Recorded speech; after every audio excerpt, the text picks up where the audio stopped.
Assalamualaikum warahmatullahi wabarakatuh. Nama saya Mahda Ramadhani. Jadi di sini saya ingin menjelaskan tentang perbedaan antara sistem dan juga lingkungan. Nah, jadi sistem itu segala sesuatu yang menjadi objek ataupun suatu objek dan poin penting dalam proses pratikum tersebut. Sedangkan kalau lingkungan itu segala sesuatu yang di luar sistem. Kayak kalau contohnya sistem itu, misalnya kan ada sebuah gelas takaran yang berisi air, larutan, dan juga ada logam magnesium. Nah, jadi yang menjadi sistem itu yaitu logam magnesium dan juga air larutannya, dan juga larutan magnesium itu. Sedangkan kalau lingkungan itu pengaduknya, terus itu gelas takar ataupun udara, dan pada saat kita proses praktikum tersebut. Jadi ini perbedaan antara sistem dan juga lingkungan. Terima kasih.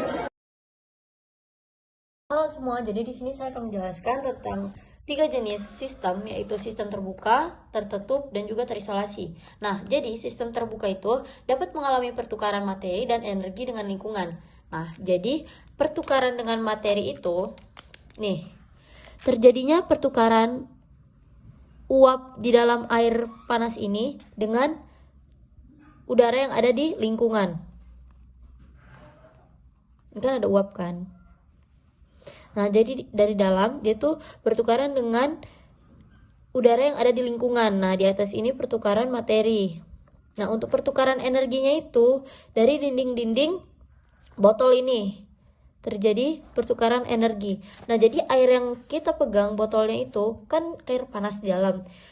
Jadi botol yang kita pegang itu kan hangat. Nah, nanti lama-kelamaan dia kan dingin. Karena terjadinya pertukaran energi dengan lingkungan. Nah, yang selanjutnya itu sistem tertutup. Jadi sistem tertutup itu dapat mengalami pertukaran energi, tetapi tidak dapat mengalami pertukaran materi karena dia itu tertutup. Jadi materi itu tidak dapat terjadi pertukaran dengan lingkungan. Tapi dia bisa mengalami pertukaran dengan energi dengan lingkungan. Nih, selanjutnya ada sistem, nih ini pertukaran energi ya. Pertukaran energi. Nah, yang selanjutnya ada sistem terisolasi. Sistem terisolasi ini tidak dapat mengalami pertukaran energi maupun materi dengan lingkungan. Karena apa? Karena semuanya itu terisolasi. Contohnya adalah termos ya. Jadi kan dia tuh memiliki ketahanan untuk menahan air hangat itu supaya lebih lama kan panasnya. Nah, ini bisa disebut dengan sistem terisolasi. Jadi dia tuh memiliki tutup yang terbuat dari gabus atau dari karet penahan botol tersebut. Pokoknya dia tuh jadi botol itu terisolasi yang benar-benar rapat, yang membuat air di dalam itu jadi lebih lama hangatnya. Nah, jadi ini contoh sistem terisolasi. Jadi dia jadi materinya itu tidak dapat bertukar dengan lingkungan maupun juga energi tidak dapat bertukar dengan lingkungan, kayak gitu ya. Tidak ada perubahan energi maupun pertukaran materi. Sekian, terima kasih. Selanjutnya saya akan menjelaskan perpindahan kalor dan kerja. Halogenisi merupakan reaksi substitusi atom H pada benzena oleh golongan halogen seperti FCl, Br, dan L. Perpindahan kalor adalah bentuk energi yang berpindah dari suatu benda ke benda lainnya karena perbedaan suhu. Ada 3 cara perpindahan kalor. Yang pertama, konduksi. Perpindahan kalor melalui zat padat tanpa perpindahan massa, misalnya melalui logam panas. Yang kedua adalah konveksi. Perpindahan kalor melalui fluida, gas atau cair, di mana fluida yang lebih panas mengalir dan membawa energi ke bagian yang lebih dingin. Yang ketiga, radiasi. Perpindahan kalor tanpa medium melalui gelombang elektromagnetik seperti panas dari matahari. Rumus perpindahan kalor adalah Q sama dengan M kali C kali delta T. Q adalah banyak kalor yang diterima atau dilepas oleh suatu zat tertentu. M adalah massa benda menerima atau melepas kalor. C adalah kalor jenis zat. Delta T perubahan suhu. Selanjutnya adalah kerja. Kerja merupakan energi dipindahkan karena gaya yang bekerja pada suatu benda yang bergerak. Dalam konteks termodinamika, kerja sering dihitung sebagai perubahan volume dalam sistem yang dikenai tekanan eksternal, misalnya pada gas dalam silinder. Kalorimeter adalah alat yang digunakan untuk mengukur jumlah panas yang terlibat dalam proses kimia atau fisika. Misalnya, ketika reaksi eksotermik terjadi dalam larutan, dalam kalorimeter, panas yang dihasilkan oleh reaksi tersebut diserap oleh larutan yang meningkatkan suhunya. Ketika reaksi endotermik terjadi, panas yang dibutuhkan diserap dari energi termal larutan yang menurunkan suhunya. Seperti pada gambar berikut. Perubahan suhu bersama dengan jenis dan massa larutan kemudian dapat digunakan untuk menghitung jumlah panas yang terlibat dalam kedua kasus tersebut.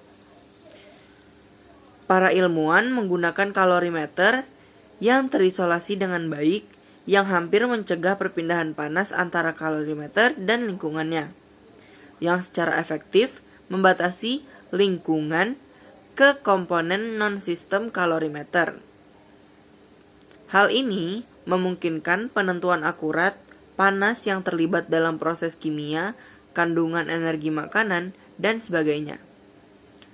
Mahasiswa kimia umum sering menggunakan kalorimeter sederhana yang dibuat dari cangkir polistirena atau cangkir styrofoam, seperti gambar berikut.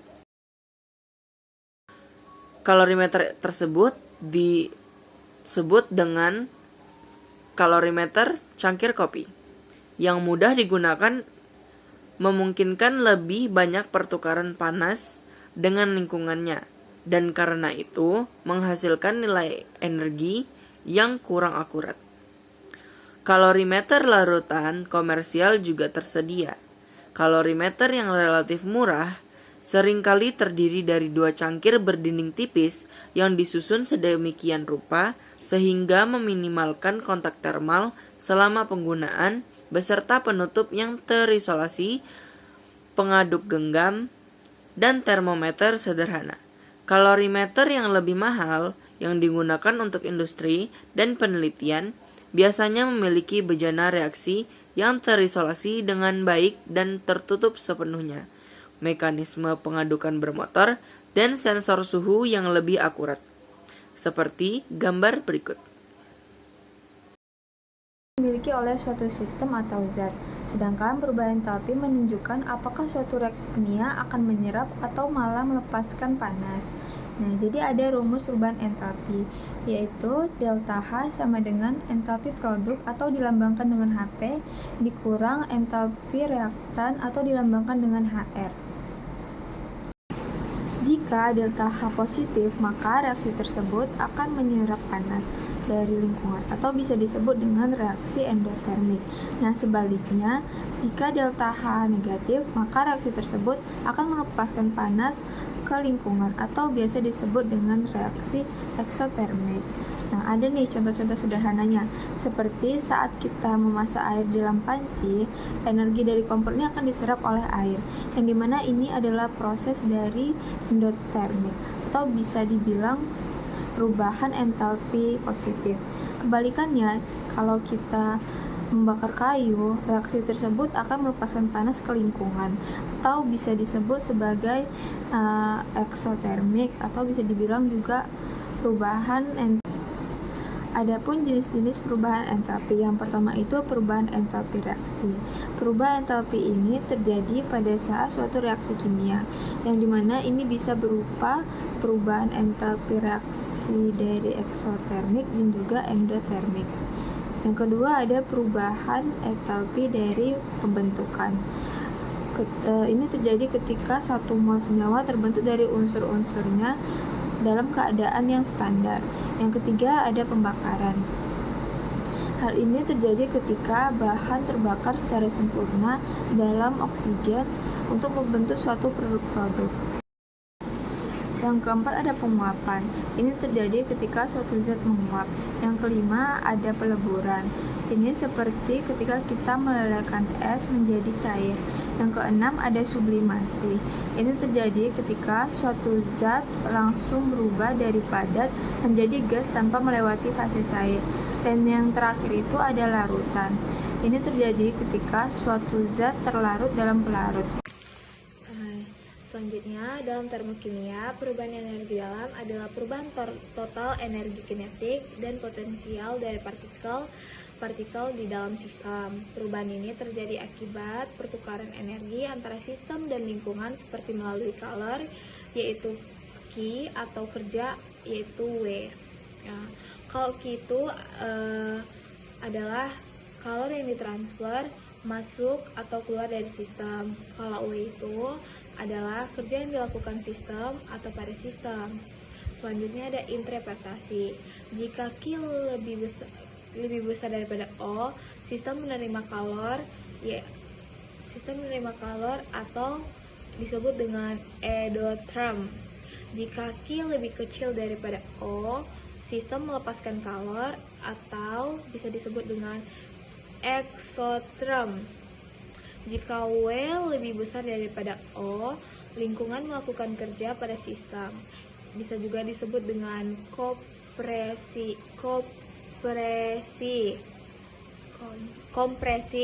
Jika W lebih kecil daripada O, sistem melakukan kerja pada lingkungan, yaitu bisa disebut juga dengan ekspansi.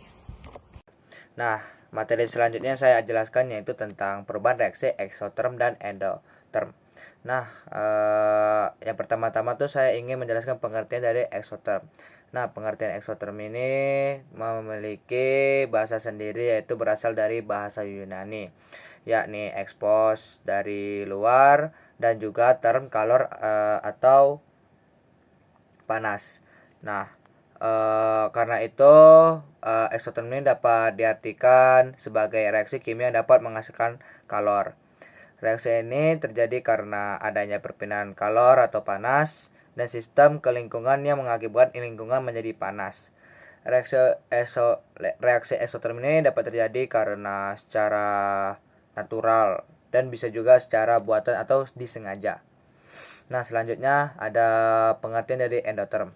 Pengertian dari endotherm ini yaitu sama seperti eksotherm, memiliki istilah dari bahasa Yunani, yaitu artinya endon yang berarti dalam dan term juga artinya kalor.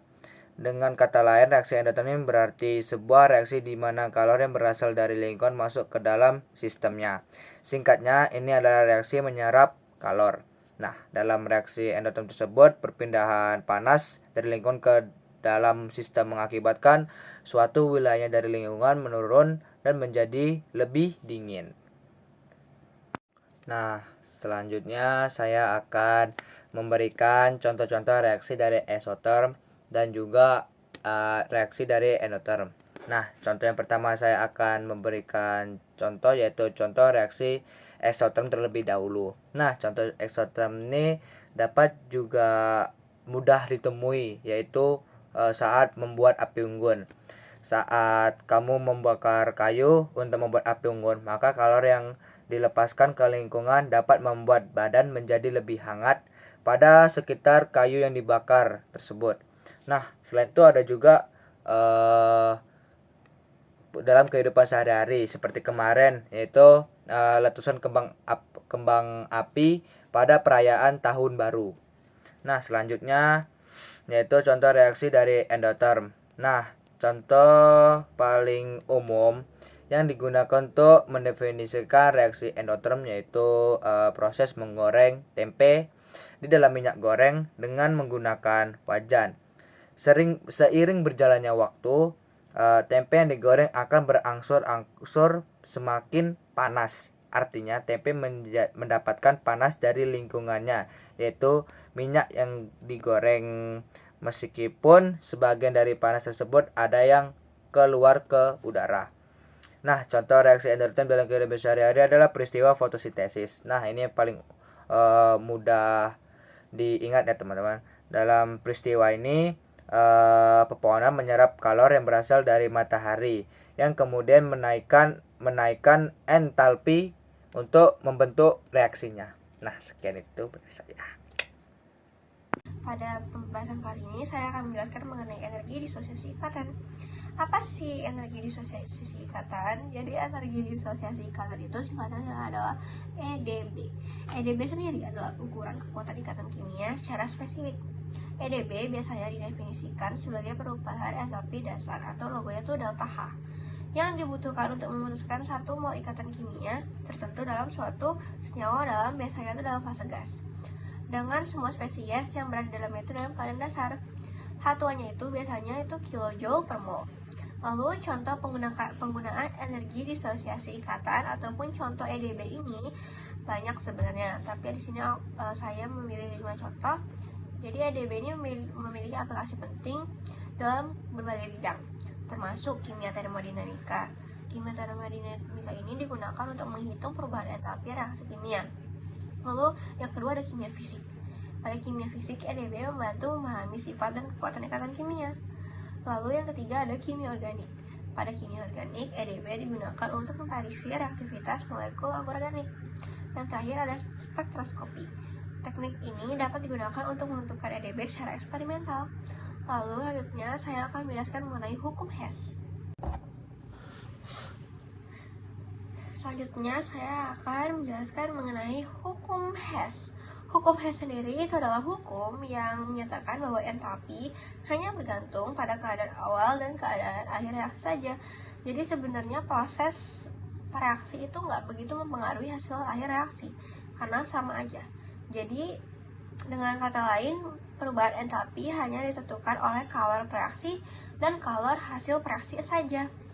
Entalpi atau perubahan energi sendiri merupakan jumlah energi dalam volume dan tekanan panas dari suatu zat yang dilambangkan dengan huruf H. Hukum Hess atau juga yang bisa disebut hukum kekekalan penyuahan kalor pada dasarnya merupakan bagian dari hukum termodinamika pertama, yaitu asas kekekalan energi yang berkaitan dengan reaksi kimia.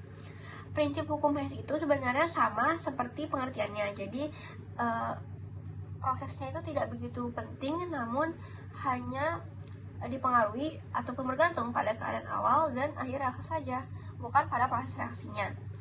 Hal ini disebabkan perubahan entalpi dalam reaksi kimia adalah sama, terlepas dari apakah reaksi tersebut terjadi dalam satu atau beberapa tahap.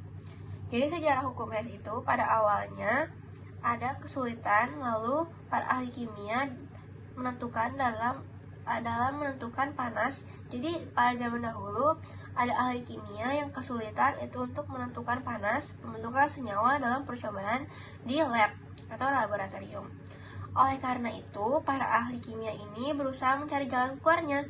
Pada tahun 1840, ahli kimia dari Swiss, yakni Germain Henry Hess, berhasil menemukan jalan keluar dari kesulitan tersebut.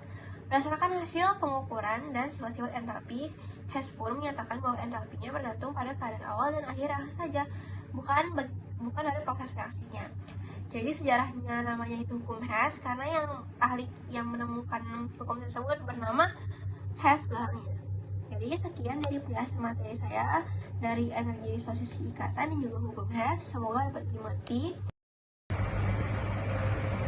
Halo semua ya, nama saya Nadifa Dela Rahma. Jadi saya akan menjelaskan apa itu entalpi pembentukan standar. Jadi entalpi pembentukan standar atau delta HF itu banyaknya kalor yang diserap atau dilepas pada reaksi pembentukan senyawa 1 mol dari unsur-unsurnya yang bersifat standar, yaitu 298 Kelvin atau 25 derajat Celcius dan 1 atm. Tapi sebelum kita nyari nilai dari entalpi pembentukan standar, kita harus tahu dulu bentuk standar dari unsur-unsurnya. Jadi ada 2 bentuknya, itu monoatomik dan diatomik. Monoatomik ini unsur yang memiliki 1 atom saja, yaitu contohnya Ca, karbon, dan Na. Dan yang diatomik itu unsurnya memiliki 2 atom, contohnya hidrogen dan oksigen. Nah, setelah ini aku akan bahas gimana cara penulisan entalpi pembentukan standar. Sebagai contoh, aku pakai etanol cair atau C2H5OH dan dia melepas kalor 277,63 kJ per mol. Jadi Ini diurutkan dulu, dan kita bakal setarain dengan cara nambahin koefisien di depannya.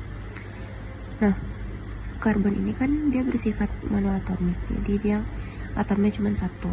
Jadi karena dia etanol cair itu atomnya 2, jadi kita tambahin koefisien 2 di depan karbon. Nah, yang H hanya ada 6. Jadi H ini kan bersifat diatomik, jadi dia udah ada atomnya 2, jadi kita tinggal nambahin koefisien 3 di depannya. Nah, O nya cuma 1 nih, tapi karena oksigen bersifat diatomik, jadi dia ada 2 atom ya. Biar dia jadinya cuma 1, kita tambahin koefisien 1/2. Nah, udah setara jadi kayak gini cara penulisannya. Terima kasih.